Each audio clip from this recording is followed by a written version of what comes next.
নমস্কার বন্ধুরা, আমি সুমিত্রার রান্নাঘর থেকে বলছি। দেখুন, আজকে আমি একটু নিরামিষে লাউ করব নারকোল দিয়ে। তো লাউটাকে দেখুন একটু ভাপিয়ে নিয়েছি, দেখতে পাচ্ছেন লাউটাকে ভাপিয়ে নিয়েছি, আর একটু নারকোলকে আমি কুড়ে নিয়েছি। তো প্রথমে আমি একটুখানি জিরে এতে দিয়ে দিচ্ছি। তেল আমার গরম হয়ে গেছে, দেখতেই পাচ্ছেন। একটু জিরে এতে আমি দিয়ে দিলাম, একটু জিরে দিয়ে দিলাম, আর তার সঙ্গে দিলাম একটু অল্প সামান্য একটু আদা বাটা, একটু।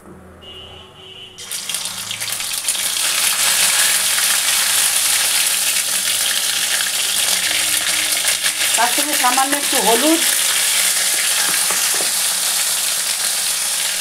একটু নুন,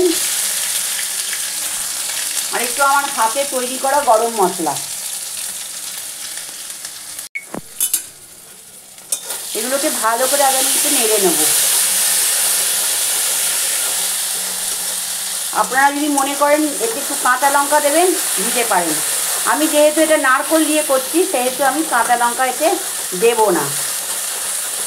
ওই আদা বাটার যে একটুখানি হালকা ঝাল হবে, সেই ঝালটাতেই এটা টেস্ট আসবে। তো এটা আমি এবার লাউটা দিয়ে দিলাম।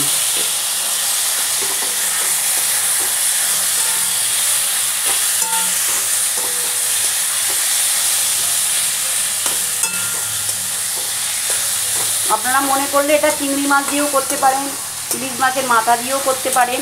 আমি এটা নিরামিষেই করছি।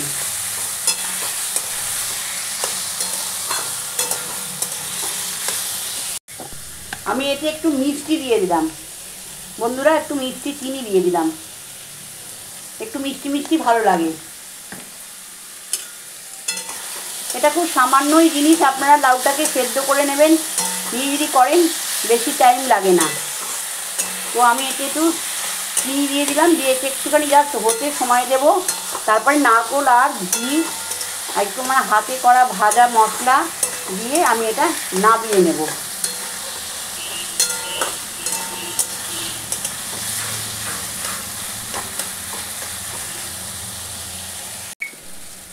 দেখুন বন্ধুরা, আমি এবার একটু এতে ঘি দিয়ে দিলাম, একটু ঘি দিয়ে দিলাম,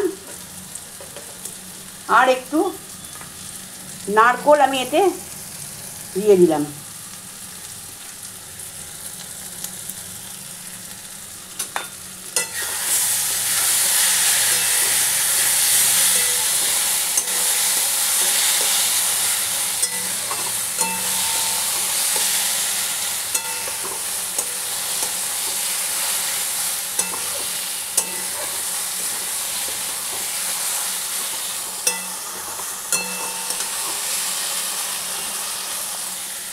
দেখতে পেলেন বন্ধুরা,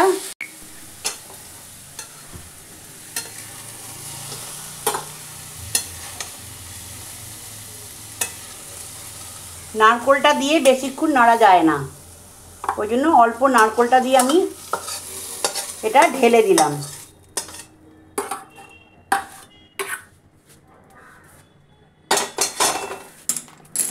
এবার ওপর থেকে একটু নারকোল আমি এতে ছড়িয়ে দিলাম।